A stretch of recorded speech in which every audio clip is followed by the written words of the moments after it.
So when you walk into the little mall that is Joe Steam Rice Roll, it's like walking into something I don't even know what the hell it is. It's a mall, it's a food court,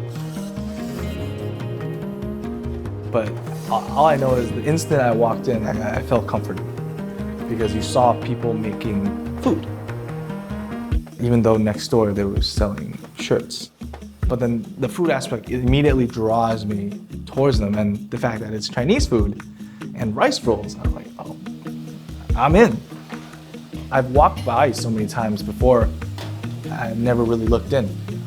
But then the moment I went in, I was like, okay, I'm gonna keep coming back. Every time I come to Flushing, I'm coming to Joe Steam Rice Roll. And it was just the most amazing thing I've ever had. Like, that's no exaggeration, because I've had rice rolls before at dim sum joints. Growing up in Taiwan, I've had casual rice rolls, but nothing like that.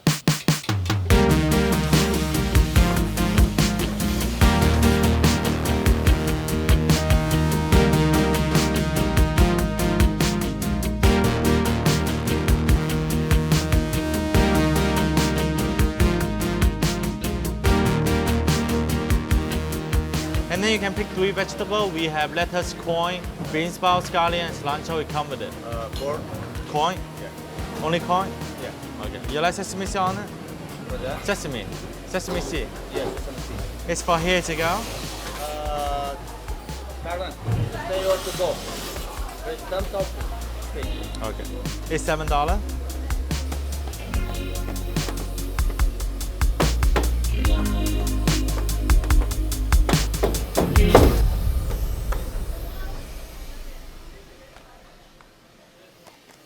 When I first born, my father, he's in New York.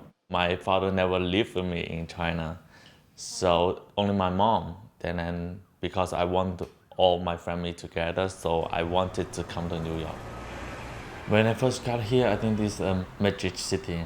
I love everything here. A lot of things I never see before. I love this city. I try a lot of jobs, even bartender and ice cream and coffee, but nothing I have passion with. One day I think I want to open a rice roll store in New York to let more people like me can have the hometown taste. When he pitched this idea to his friends and families, people called him crazy. This is never gonna work. You know, why are you just doing rice rolls? Why don't you do this? People know hagao, people know siumai, why don't you do those? Why are you doing rice rolls? You know, that's not even the most popular item on dim sum, you know? People are gluten-free, you know? You're never gonna get the Americans, especially in Flushing. Cantonese food isn't the dominant Chinese cuisine. I would say it's Sichuan and Northeastern Chinese food. Steamed rice roll in China give me memory. When you check on the video, it's not in here, it's in China. You will see the street is familiar, and then they give you some memory flashback. I grew up in a normal town. It's not like a big city called Toisan. When I need to go to school, I need to pass a market, a food market. There's an old man. He always served the rice roll in the morning for like 8 to 12. That's what I had every day for breakfast. Usually when he saw me, he know what he's gonna get for me. I just had to sit down and wait for the food. It's not the food itself, it's like the memory with the food. A lot of Cantonese people, they have this for almost every morning. It's a street food in Guangdong. So that in itself kind of explains the comforty aspect, because all the street food you see and eat are essentially comfort food for the cultures. Steamed rice roll in China is almost exists for 100 years, and there's 100,000 stores in China. And in New York, nobody does that. It's the fuck it mentality. You know you want something, you know you believe in yourself, and you have the execution.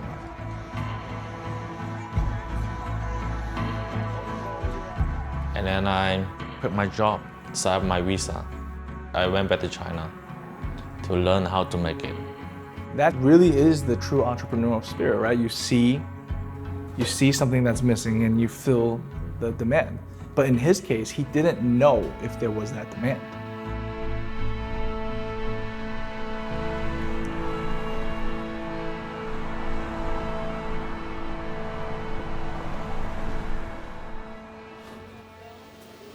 When I first got back to New York, the first thing I had to do is to look for a store because all the equipment is on the way already and all the machines almost arrived and I don't have a store yet. In 1 month, I had to go through everything to look up a store and sign everything and make sure when the equipment arrived, I had the space to put all the equipment. And then finally in Roosevelt Avenue in Flushing, had a store. And then I just go there and talk to the landlord and I sign it like right away. When we start do the decoration of the store, I asked the landlord, is there any way to install the gas? I think it's not possible to get the gas in my store over there, but I already put down the down payment. I cannot take my money back, so I had to go with it. And then I had to ask one of my friends in China to go over all the place, see which one is not using gas, so see how they do it. And then my friend looked for a couple of days, and then he told me one of them using the steamer, like the one in my store now, the blue one, is like really powerful steam. So I ordered the machine right away. That worked, and then we can sell rice roll now. 纯白色的米浆从大石磨里一滴滴漏出。 When the machine arrived, we already stopped paying the rent, and that gave me a lot of stress. So I had to like sell something right away. 冷磨的意思是慢转速去磨，然后它就不会过快的转速让它受热变热，而且它米所有营养不会流失。 When we open, we get no business. We selling only like 20 or maybe 15 orders for one day, whole day, 12 hours. And then all the customers giving us like bad review. It's not good. So I decided to shut down the place for 1 week.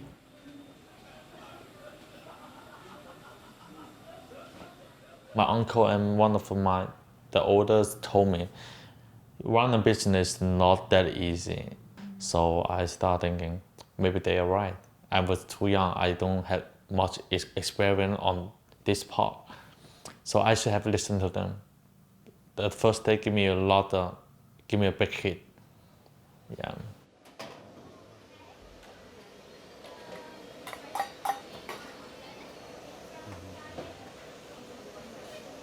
I'm gonna forget about how many customers I get today. I just want to focus on the rice roll. I want every customer walk in here, get the best rice roll. And I go to the American markets, and I get 10 times of rice, come back here. So we found one rice can make the rice roll a bit better. Day by day, a little bit, getting better. Almost take me 6 months. I remember there's one customer. He come here and told me, why you only sell rice roll? You're not gonna make it after a few months. And I was like, am I wrong? In my head, I was thinking, am I wrong? Why I chose this? Is it the right way to do? And then I met Joe. Joe came here because he wanted to try the rice roll. You are on the tour, right? All right. So we're here at Joe's Steam Rice Roll. It's one of my favorite places in downtown Flushing. They have really, really awesome chung fun or steamed rice rolls. Raise your hand if you've had chung fun. Okay, so I've only had it at dim sum until I had it here. And at dim sum, it kind of looks like an enchilada and it tastes nice.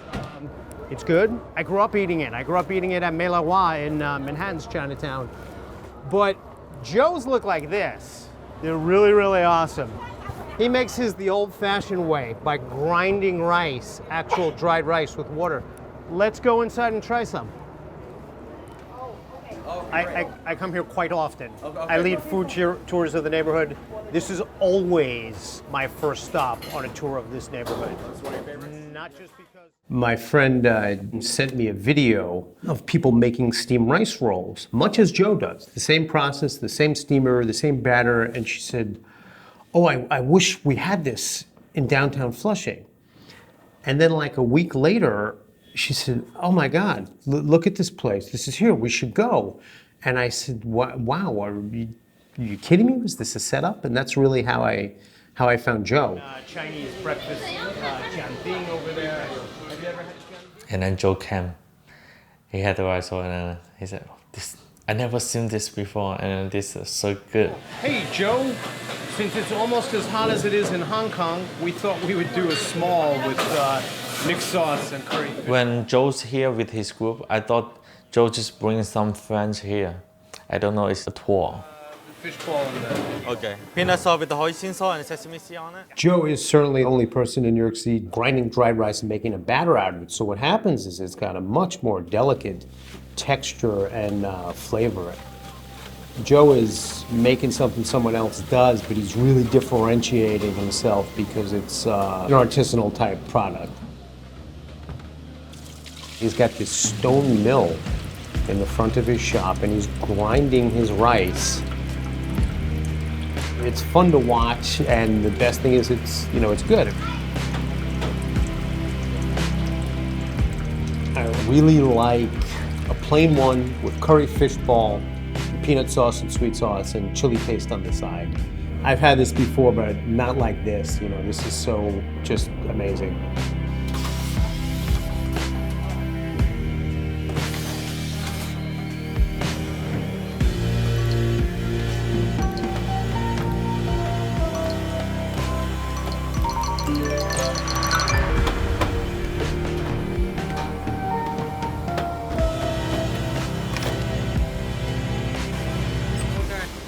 We can now pay the rent. Even we don't make money, we don't lose money anymore.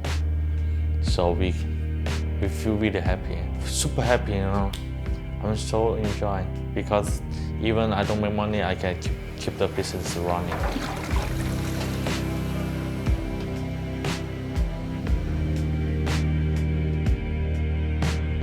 How do you know people love steamed rice roll enough to justify your store right across from Newell Mall on the poppin' area of Roosevelt Avenue? But he took that risk, and now he's got tickets that stack up like this every single day. Nowhere else in America have I had such great rice roll, and it's a clear example of how you just focus on one thing, do one thing great, and you'll be successful. All the people around the world, they want to come here to make their dream come true. That's why I take so much risk to make it happen. It's pretty big risk, but sometimes you have to take the chance.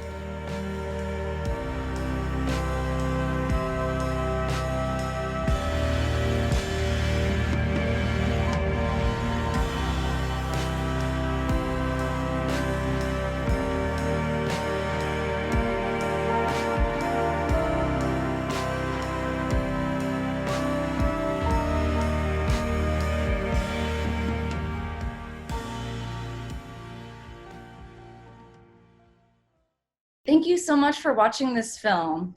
My name is Kathy Erway, and I'm a food writer. And I'm going to host a discussion to discuss all the themes of this film, but as well as the community and the context behind it. So without further ado, we thought we'd introduce each member of today's panel. The Greater Flushing Chamber of Commerce is a nonprofit membership association that seeks to expand opportunities and inclusive diversity in our amazing community here in Flushing, Queens. We work with local entrepreneurs and experts like Joe DiStefano to promote and uplift the stories of the restaurants and recreational institutions and historic sites in Flushing.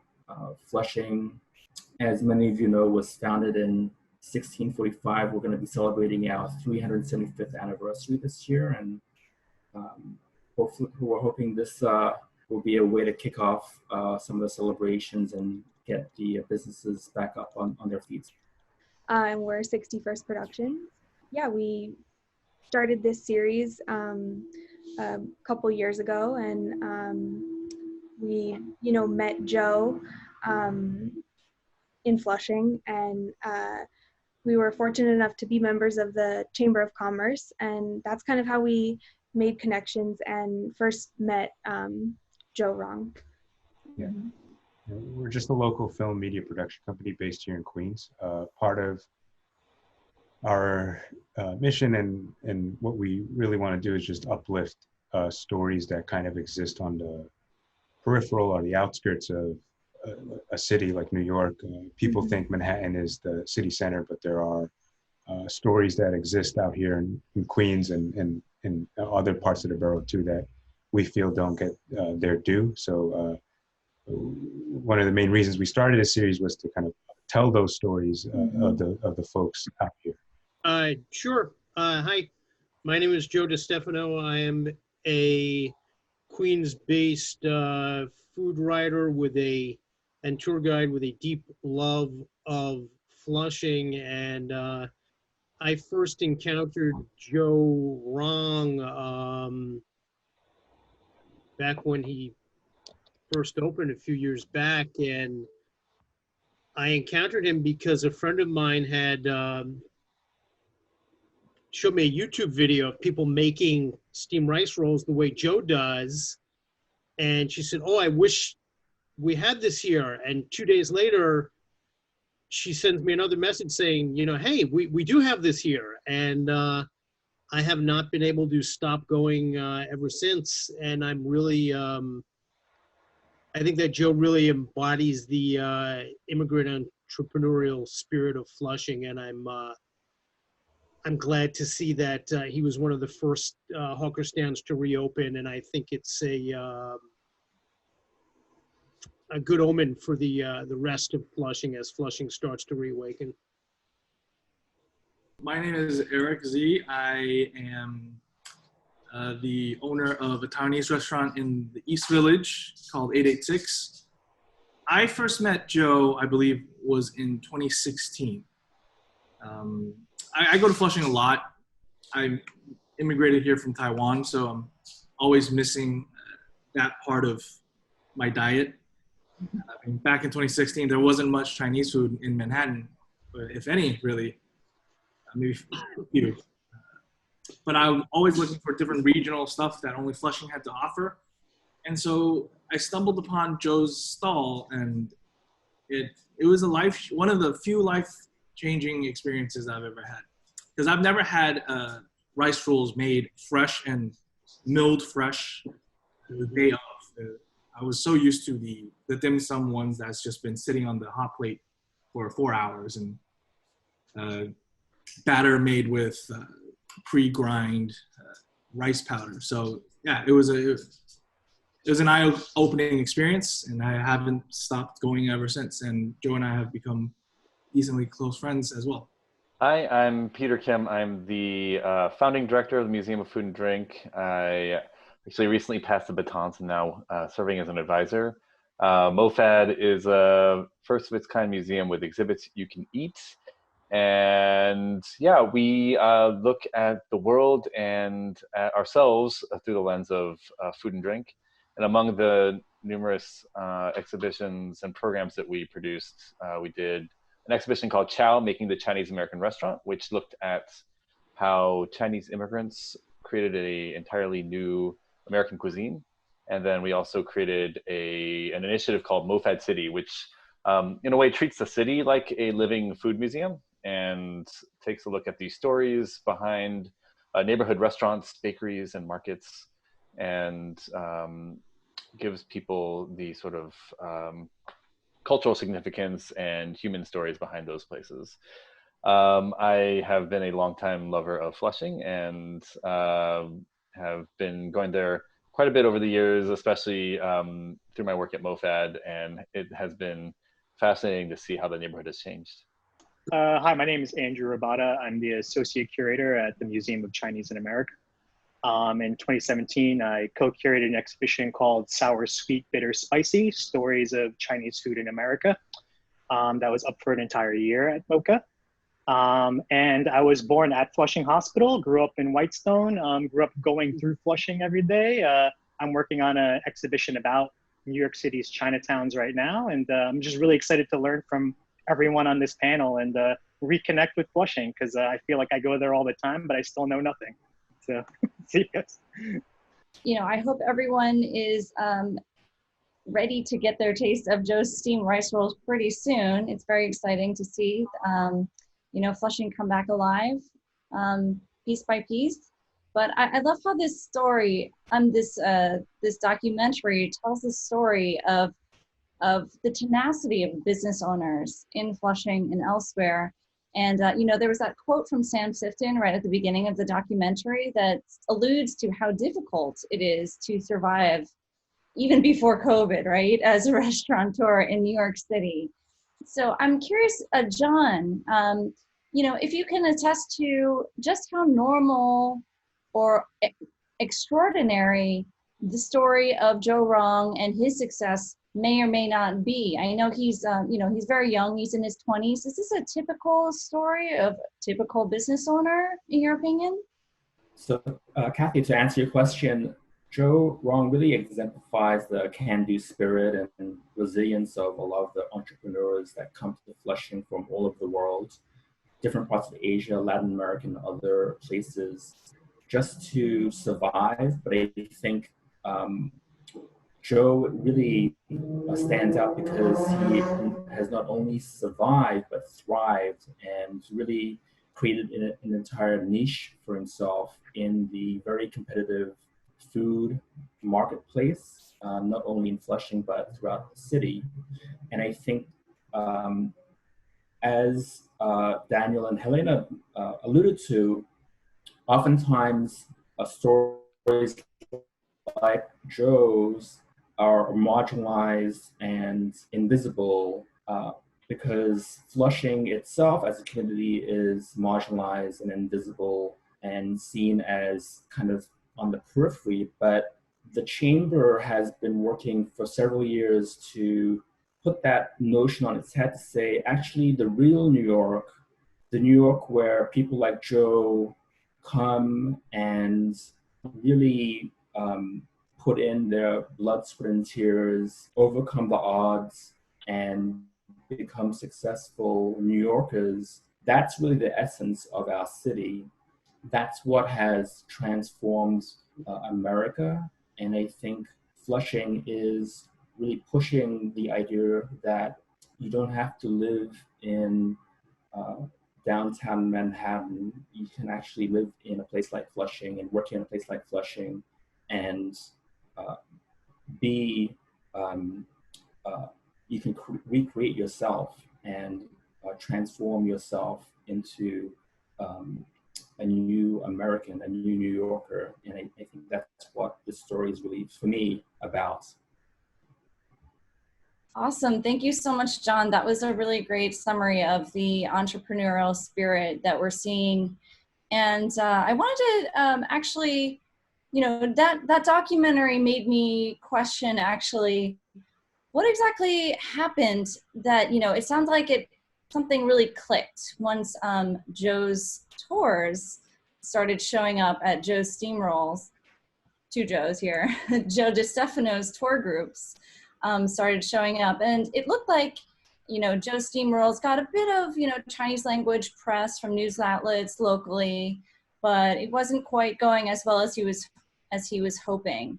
So Joe DeStefano, do you have any clues about what went so right and you know, how did you decide that it was, and how did you find out about Joe's steamed rice roll in the first place?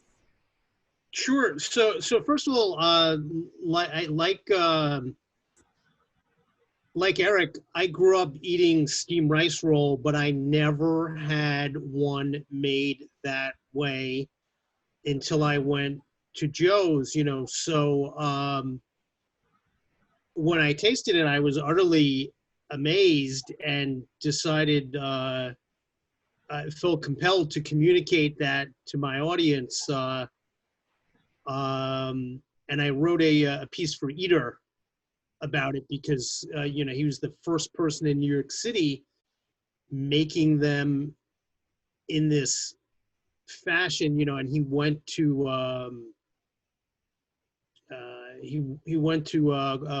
Guangzhou to learn how to do this, you know, and I like to say he brought back everything except the rice. So the equipment, the expertise, you know, and then basically, you know, I would love to say that, you know, my tours popularized it, but it was sort of like in tandem, you know, after the Eater article came out, very quickly it became the first stop on all of my Flushing food tours. Sometimes a stroke of luck is exactly what is needed to get things going. I wanted to ask my next question to actually everyone. I'm sure there's many opinions on this one. I think that, you know, throughout history, I think the story of diaspora food, particularly Chinese food in America, has been one of kind of twisting and manipulating the cuisine a little bit to appeal to American palates, right? But in this case, and actually maybe just in general nowadays, I'd be curious to hear your thoughts on whether or not American tastes are changing to be more palatable or be more in tune with Chinese food waves. Andrew, it looks like you're nodding right now. You want to go ahead? And you're on mute though. Okay, yeah. Oh, sure. You know, I think one thing I've noticed over the years is people's palates they've been able to handle spicy food a lot better. Mm-hmm. And I think that really opens up an entire world with Chinese food where you're trying things that are fermented, where things are a bit more textural, where you have sort of sensations you might not be used to from like the mala. So yeah, I think that sort of sensibility now in the US, you know, whether it's like being introduced through Mexican food or your more typical like Sichuan food that's been around for a while in sort of takeout forms, has definitely led to this, you know, so I think it's a wonderful thing. Yeah. I'll just add that in our work at the museum on chow and looking at the advent of Chinese American restaurants, one thing that we found often with Chinese American restaurateurs who had these sort of, you know, what we call Chinese takeout restaurants, is that they would sell, you know, the menu that we all know and love, but at lunchtime, what they would actually eat would be something very different from what was on the menu. Although their kids would often eat, you know, the General Tso's chicken or pork fried rice or whatnot. But the point is, for a lot of Chinese American restaurant owners of that kind of restaurant, there's certainly a lot of pride in owning the business, and certainly the business is meaningful as an economic stepping stone, but not a lot of personal identification with the food. And that's an indication of the genesis of this cuisine, which was, it was meant to be a cuisine for non-Chinese American palates. And you contrast that with looking at Joe, and it's quite evident that he probably eats his own rice rolls, and I think he probably has a lot of pride in those dishes. And so there seems to be, with this sort of newer wave restaurants that are gaining mainstream popularity, there's more of a nexus between the restaurant owners and their own food than there was for, you know, many decades with Chinese American restaurants. Yeah, and I don't get the impression that he's really, you know, changing what he learned in Guangdong province, right? Too much. Eric, did you have any thoughts on that? I think it's a combination of societal change and, of course, the economic change all the way in China. You see a lot more Chinese people, like whether it be college students or immigration. 50 years ago, they immigrated here to make their lives better. But nowadays, they have money and they're moving here for a better life with their money already intact. And so then they get to, when they have the money, they get to choose what they want to eat.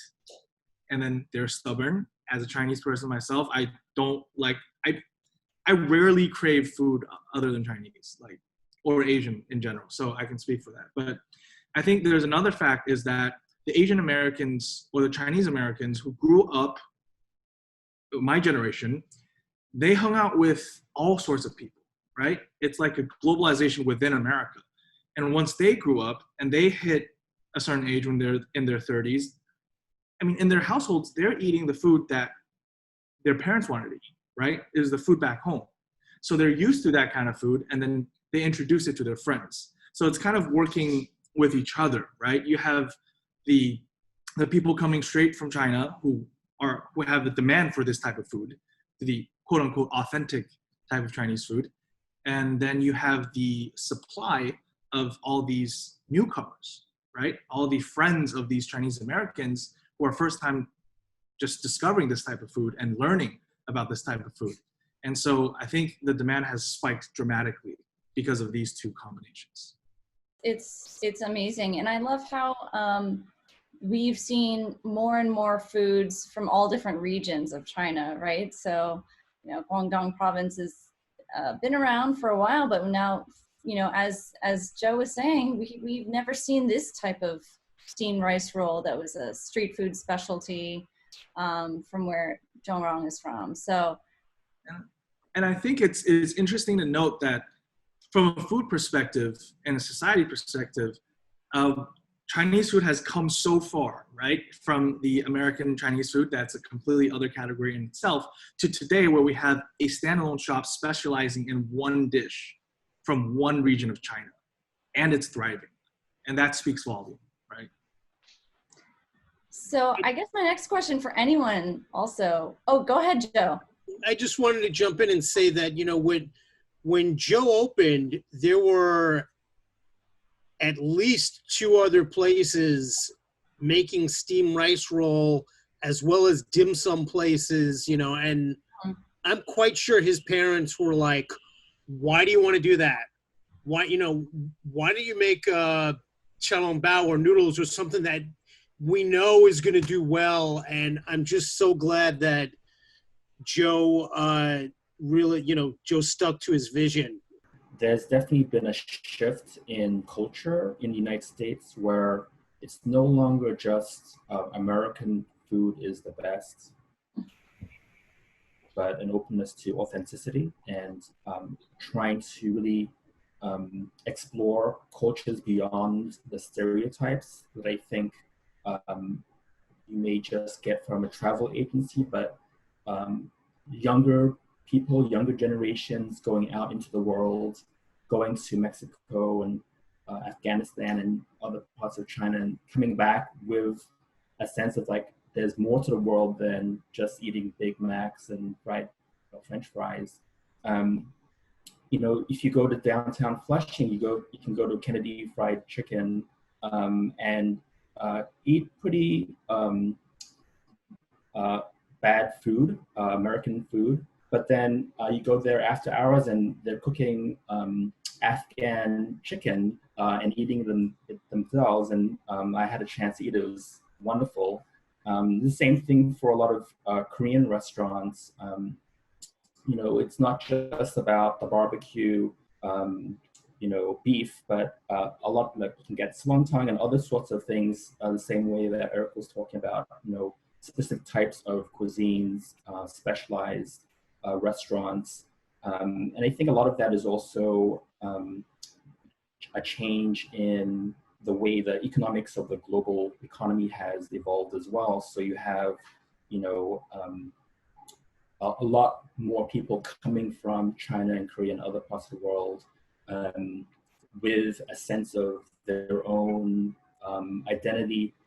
It's not about assimilating anymore into American society, but really recreating American identity and creating a hybrid culture. And I think that's what really Flushing's about. You know, it's, you know, I think people are very proud of where they come from and they want to share that culture with people who visit, who come to their restaurants.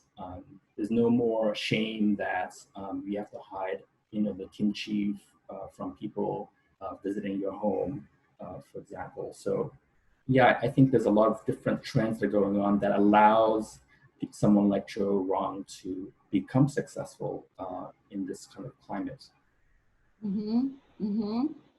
So we all know that Queens is an international feast of foods, but what are some specialty foods from anywhere else in the world that you think it should have, but doesn't yet have an outpost for? Does anyone have any, I mean, is anyone dying to see somebody open a shop for XYZ right now that you can't get? Well, oh, go ahead. Yeah, I was just going to say one thing, you know, I've always been surprised by is there's very little African food in Queens. There's been some Nigerian. There may still be one place. There's no Ethiopian food. I'd love to see some of those cuisines be a little more prevalent, and I don't know why, because they're eaten elsewhere in New York City by all sorts of people. You know, you think of a place like the West Village, I think might have 2 Ethiopian restaurants. But anyway, you were going to say, Peter? Actually, that's spot on what I was going to say. I lived in Central Africa for a while, so I have a particular fondness for West and Central African cuisines. And it seems conspicuously absent from the 7 train. And it's, you know, I think people tend to paint with too broad of a brush and talk about African foods in general, when, you know, every country is, within each country there are, you know, hundreds of different food cultures often. But there's, in the aggregate, sub-Saharan Africa is a universe of flavors and ingredients and techniques that I think for many non-Africans are not particularly well known. I think it'd be interesting if, you know, even among some of the more well-established food communities along the 7 train, if they started exploring some of the sort of Afro-hyphenated cuisines from their countries. So Afro-Peruvian cuisine, Afro-Colombian cuisine, things like that would be really interesting to see. And so if I had one wish, I would say that would be an interesting way to take, a direction to take Queens. I just want to jump back in for 1 second and say that that sort of food is the one area where Brooklyn beats Queens culinarily, hands down. Can't believe I'm hearing that from you, Joe. I know. That may not make the cut, by the way.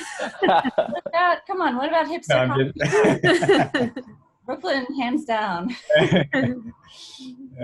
But I do want to add about African food and regional food within Africa. Like, there is food in Jamaica, Queens, that doesn't get explored.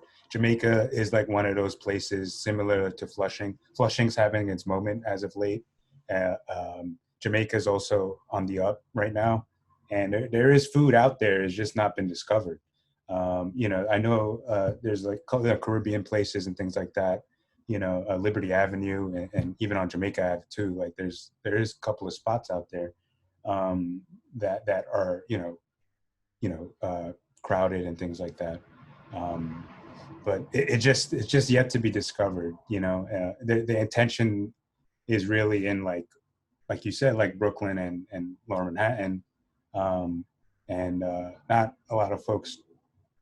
You know, it's like really like the people that live there may not have the opportunities or the connections with these food media publications to actually get those stories heard. You know, and I think that's really like the disconnect between that and like the mainstream type of what do you call it? Like, who knows about it or who doesn't? Yeah. You know. Hey, so obviously, you know, we're in a period of extreme challenges right now for restaurants across the board. I wanted to hear a little bit about, well, first of all, Eric, I know you've had a crazy year. Do you want to catch us up on how you're doing with 886 and Are you going to any restaurant of your favorite restaurants in Flushing right now, or do you even have time to do that? I'm not sure. Oh, you're muted. Yes. I think it's been a crazy year for everybody, right? It's not just me. That's how I keep myself sane. Just like when I feel like I'm in the dumpster, I just remind myself that it's pretty bad for everybody else too. It's depressing to think about it, but it is what it is. So 886 looking like we'll survive. Hopefully, we got the PPP loan. Thank God. Landlord is not a complete, how do you say in PG terms, moron. And people have been very supportive. When the pandemic hit, we shifted gears to a donation-based bento delivery system for the hospitals. Actually, a couple runs in Flushing, in Jamaica, all over Queens, Elmhurst, the worst hit hospitals. Once we wrapped up the donations, we took like about 2 weeks of not a vacation, but a break to change up the menu, to kind of reshape our business into a delivery system, which I was pretty against in the beginning, because I felt like it was just, because Manhattan is slow for most people, because especially in the East Village, people moved out, they're in the Hamptons, people working from home. I have friends who work at Amazon who don't have to go into the office until 2021, right? And some of them moved back to Asia with their families. But so far, it's been pretty decent. Okay. And I'm excited for phase 2, outdoor dining. Okay. Bringing a little bit of a Taiwanese flair to the St. Mark's Street, where you can drink beer and eat stir fry on the street, which is something I've always dreamed for. Oh, wow. Yeah. The open container law has just been it's been a culture shock for me, because in Taiwan, you buy booze from 7-Eleven and then you drink it while you walk to the restaurant, and it's just nobody bats an eye. But here it's illegal for some reason. So that's something I'm really looking forward to. And I'm just blabbing about. I don't really remember your question, Kathy. Good. One thing I was wondering about is, no tourists, a lot of food businesses have chosen to close for a while. Joe DeStefano, how are you? Have you, innovated? Have you, put food tours on hold? How are you holding up this year in light of COVID? For a while, like all of us, I was very sad for many reasons, and many reasons that kept me out of downtown Flushing, because places were closed. So, I've been doing some other projects, some writing. I am happy to see places reopening in downtown Flushing. Most of the food courts are open for takeout. Dining kind of remains to be seen. I don't think it's exactly permitted, but there's a lot of great food available. I'm not so sure whether that means it's a good idea for me to do tours just yet. I don't feel entirely safe, so I'm trying to figure out how to, what the right balance for that is. Like, I would be more than happy to go around with you 5 guys who are, with all of us, because we're all sort of like-minded and we probably all have the same mindset when it comes to risk and dining out. But I am not so ready to take mixed groups of 8 people in and out of places, if only because there may be no place to sit and sort of post up. So I might have to do the bento box tour. Hey, that sounds fun. Something different. That's a good, that's a huge concern. How do you balance reopening, even street dining, with the concerns over safety, John, do you have any thoughts on that as you're seeing Flushing reopen? Yes, I have a lot of concerns about the reopening of Flushing. Having spoken to some of the business owners, there is a degree of pessimism where 30 to 40% of the businesses may not reopen after the stay-at-home order and the reopening starts this week. And so we have to be really innovative. We have to figure out what are specific things that could really help the businesses. And I know we had earlier discussed outdoor dining. It's something that I've been pushing very hard for. Unfortunately, there's a lot of resistance from some of the elected officials, the community board, and the business improvement district to take over streets or impede the ability of people to drive into Flushing. I think it doesn't make sense to prioritize car drivers at this time when our businesses are dying. And I think we need to really open up the streets to make it safe for people to come back and enjoy the amazing cuisine that we've been talking about. Also, we've been working with the city to initiate a busway on Main Street. This is going to speed up public transit in the area because we're going to be able to divert some of the personal vehicular traffic away from one of the most congested areas in the city, probably second to Times Square. I think the other big issue is money.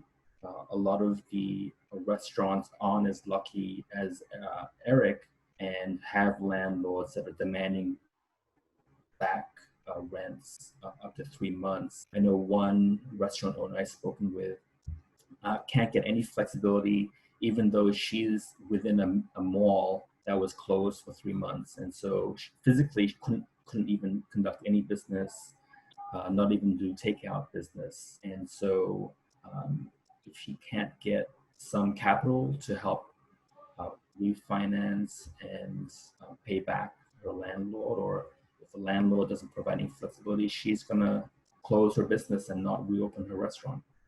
You know, at the beginning of the pandemic, the concern was that Chinese restaurants, and you know, I hosted another whole panel about this with MOFAD actually, because customers were afraid of Chinese food, wrongfully so, obviously. Do you think that that has any long-term impact as well on the businesses, the livelihoods, and their ability to come back? Do you see any indication of that? Anyone, I guess. I think people will come back. I personally don't see how this unjustified and extremely illogical fear for Chinese food. Yeah, no, I don't think it'll continue. I think people miss Chinese food. People will come back. I think it's directly correlated to the coronavirus. The whole xenophobia thing is obviously a different conversation, and why when Italy had more cases than China, nobody was, you know, Isodi was still packed. So let's just put it that way. But that's a completely different conversation. But I think people will get over it. I think it's a very different thing on how Italian or American restaurants conduct their business, how they're set up, how their food pairs with the summer, the outdoor dining. I think that'll be a major thing, because if you look at Flushing, there's not, I mean, Joe would know better than I do, but from where I'm familiar, there's not a lot of places you can eat outdoors in Flushing, right?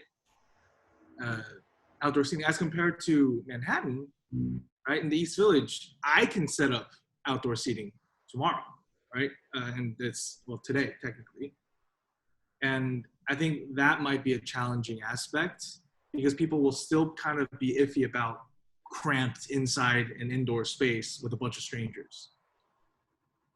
I'll just add that I would say, for better or for worse, I think people are able to dissociate their personal feelings about a group of people and the cultural output from that group of people. So people can love Black culture, but still be anti-Black. And in the particular case of Chinese Americans, I think we have a pretty stark example of a history in our country where we banned immigration from China for over 80 years.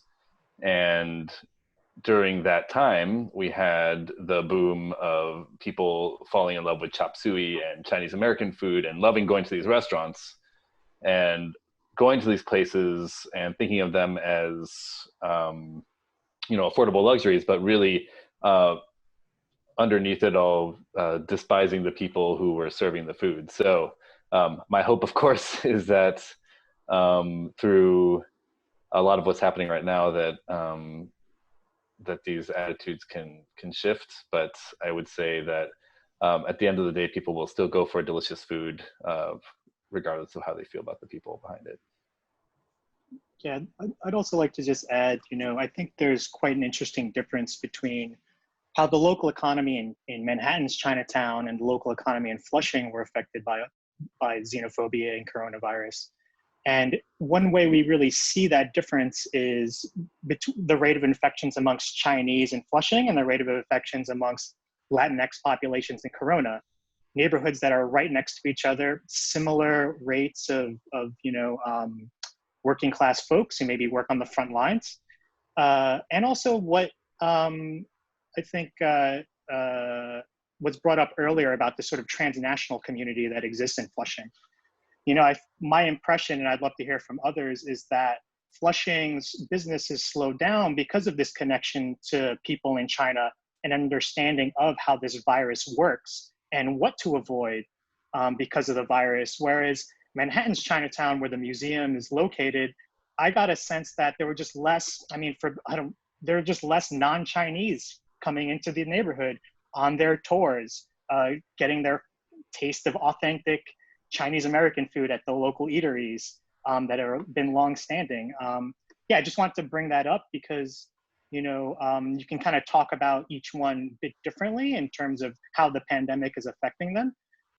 But yeah, just like an interesting observation. I'm not sure how true it is, but I'd love to hear from anybody else who has insight. Yeah, we actually live in Flushing here, and what we found going to trying to go to the local grocery stores or restaurants, even here, people are even more strict in Flushing than they are in other parts of New York.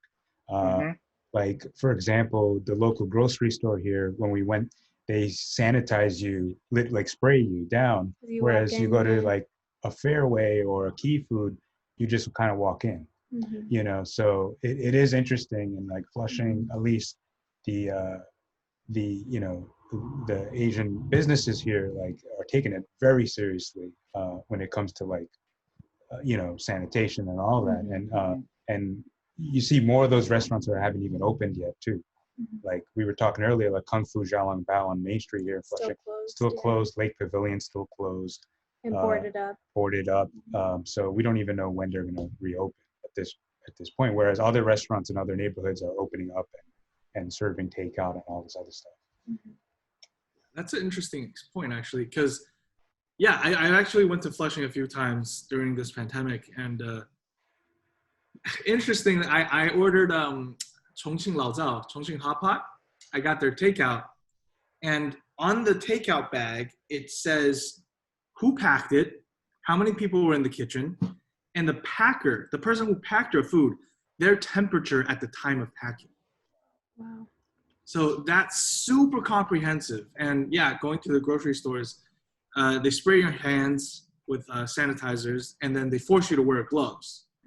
They just give you 2 gloves, and you don't wear it, you're out. And face masks, obviously mandatory.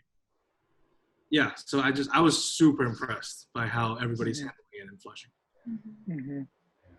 So if anything, it's probably safer to eat in Flushing.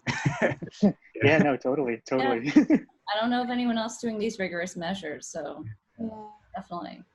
From my perspective, I think that this question is contextualized in this kind of larger battle in the United States over American exceptionalism and the need to explore the world and this idea of global adventure.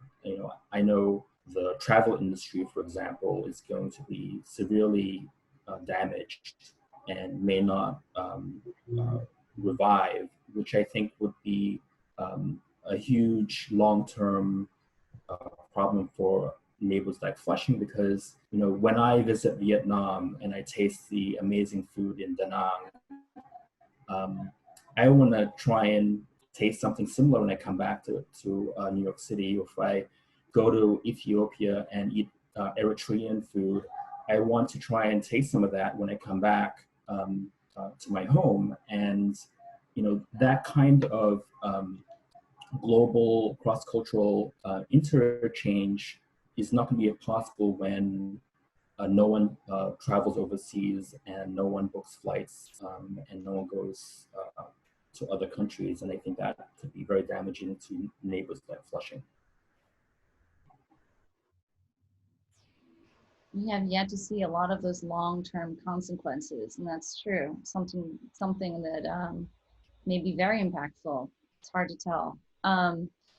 So I want to go back to Daniel and Helena for a sec, because I understand this documentary is part of a series called First Stop on the Seven, highlighting personal stories of business owners, immigrants, food stall owners like Joe Rong. So why did you decide to do this series? Part of it was just because, growing up, I grew up in Flushing, and my parents immigrated here. I was born and raised in Queens. I wasn't seeing the stories from Queens. We just simply weren't seeing it here in the media or whatever. And as filmmakers, we just wanted to see that representation out there, and we didn't want to wait for anybody else to do it. We wanted to just do it ourselves, and also share the stories of our fellow immigrants and immigrant children and the first, second generation immigrants. And I think also part of it is just because we live in Flushing, we eat out. We used to eat out all the time. So just from going to these places over and over again, like our first 2 episodes was Dumpling Galaxy and New Asian Foods. So like Daniel grew up going to New Asian Foods. So we knew these places just from going there all the time, and we're like, we should do something about this, and get to know the people behind the restaurant. Yeah. Being from Flushing, like a lot of the restaurant, they rely on like a commuter traffic. Flushing is that hub for people that live in Queens to come in and out of. They're not kind of relying on outside people like from Manhattan or Bronx. Right. It's a lot of just residents of Queens eating there, and that's how they kind of grow. That's how Helen grew from that stall, was from like local Queens folks just coming and eating, and then she expanded her stall, her stall. And so that was important for us, just to kind of like what do you call it? Like preserve that history. That is our history. Do you think that Queens can become more of an outdoor market? Something resembling perhaps a street market, a night market in Taiwan or something. Is that a... Yeah, I think, well, the Queens Night Market happens. It's been kind of canceled so far because of COVID, but I think the Queens Night Market is a good example of, food from all over the world. And it's mostly, now people from all over New York are coming to the night market, but it kind of started as like a local thing. We could watch your movies outdoor on the screen, maybe. Next time. We actually have a food stall at the Queens Night Market selling dosa, and we're serving it with chicken curry, which is how we grew up eating it in our homes. But our neighbors are a food stall called La Maioli, and the night market's a great example of like places from all over the globe that and you can come and eat there. And these are the folks that don't have the resources to spend like $6,000 in rent, or $7,000 in rent, or whatever the rent is, I think there's an opportunity for that to become more prevalent throughout Queens. Hopefully in downtown Flushing, you know, for there to be street food more, because restaurants have a lot of challenges now and people are pivoting. It's a good time to reinvent, you know, if the community and the electeds are amenable to it. You know, you look at Warren Street along Roosevelt Avenue in Jackson Heights.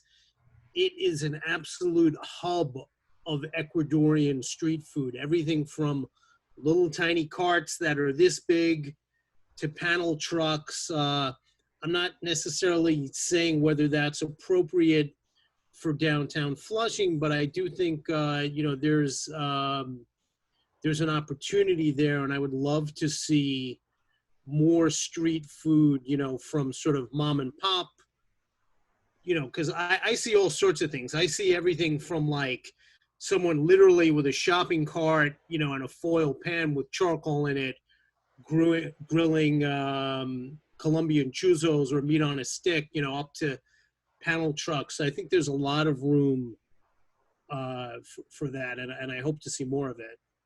I guess I wanted to ask everyone, you know, what do you hope to see moving forward in your work, in light of, in spite of the challenges of COVID, and, you know, as we see the country, businesses reopen, particularly food businesses here?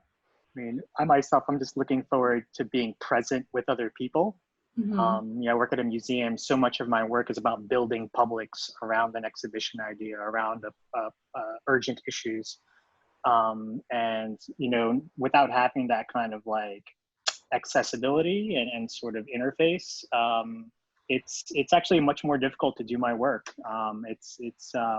Everything just feels overly formal. And for restaurants, you know, I'm just really looking forward to different models emerging, and I don't know what those are going to be. And maybe the night market model is the model, especially in Eastern Queens, where I'm assuming there's going to be a lot of vacant lots at some point as supermarkets and shopping centers start having more closed storefronts. So yeah, we'll see where this all leads. Yeah, I'll say, you know, I think for us to come out of this in a good place, you know, I don't think the solution is going to fully lie with each restaurateur scrapping it out and trying to innovate and pivot. I mean, I think we just need a policy solution, and we need or solutions, and we need for those policies to be ones that think first about the most vulnerable and to not and to, you know, allocate resources accordingly. And I think I was really saddened to see how a lot of the PPP resources were distributed to a lot of restaurants that didn't necessarily need the help as much. And so I think this is going to require a coordinated approach to totally rethink how dining works. And that's beyond the ability and responsibility of Joe or any other single vendor. So I can only hope that that'll happen. And I think that also has to be driven by people voting, and not just voting, but also contacting their local representatives and making sure that their opinions are heard. I'm hoping to go back to normal ways, but I know that it's probably not possible. I think we're approaching every step of the way with a sense of cautious optimism, right? But it's very important for us to keep thinking about new ways to bring our products to the consumers, because we are in sales, we are selling our product. So if we have to boost our chili oil sales, we're gonna boost our chili oil sales. We're gonna put resources into that. We have a few plans that it's kind of like bullets, if you may. It's like missiles. If this one doesn't work, we'll fire the other one. If this one doesn't work, we'll fire the other one. But it's almost a little bit fun to think about it, because we're constantly thinking of different concepts. It's like opening a new business at every step of the way, at every different turn. So it's hopefully we can keep up. Love that entrepreneurial spirit. I think Queens will rebound, Flushing will rebound, New York will rebound. Everyone that opens a restaurant is risk takers in general to begin with. So they're going to figure out a way, like just like when they passed that law to ban street carts on the sidewalks in Flushing, people still did it, and they found ways around it, so it's not going to be easy, but I feel like people ultimately rebound, like Eric, it has like so many solutions up his sleeve, it's like, I'm sure the other folks like Eric are doing the same thing. I think that for Flushing, I agree with Daniel and Helena that our community will rebound. As I mentioned at the very beginning, we're celebrating our 375th anniversary as an entity, and this community has gone through similar situations of adversity and has always been able to rise up. And entrepreneurs like Joe Rong, I think, really will lead the way in being innovative. But I also agree with Peter that we can't just think that immigrant entrepreneurs are going to be able to fix a broken system that requires political intervention. I think that, we have to really get the political system to change, because the movement around Black Lives Matters and other issues that we've experienced recently points to a need for greater equity and openness to new ideas, new people coming on board. I think government shouldn't be a place that restricts entrepreneurs with bureaucracy, but really empowers and facilitates the energy and vitality and creativity of New Yorkers. And I think that's going to require a revolution in government. I'm looking forward to dining the way I used to. I don't know when that's going to be. I don't know if that's ever going to happen, but to piggyback on, what John said, it's interesting, because there's new situations, the city's doing things they didn't used to do. It used to be really hard to get dining on the sidewalk. Now, they want you to do it. If there's room, now you don't have to apply. I'm pretty sure the restrictions for sidewalk cafes have been very, very eased. So, I'm really looking forward to whatever this new future holds. And frankly, I'm looking forward to the new Joe Rong, whoever that is. And I'm not saying that has to be a person of Asian descent, but I'm looking for the new immigrant entrepreneur, where they come out. I'm looking for an Ethiopian guy selling Ethiopian street food in New York. No, I'm trying to remain optimistic, and I'm very hopeful for Queens and New York City. Right, so maybe a rebirth through catastrophe. I'm hopeful for that as well. So thank you everyone so much for your thoughts today and for contributing to this film and the release. And I hope everyone enjoys it and enjoys checking out Joe's Steamed Rice Roll pretty soon, because this will make you hungry. I'm really hungry right now.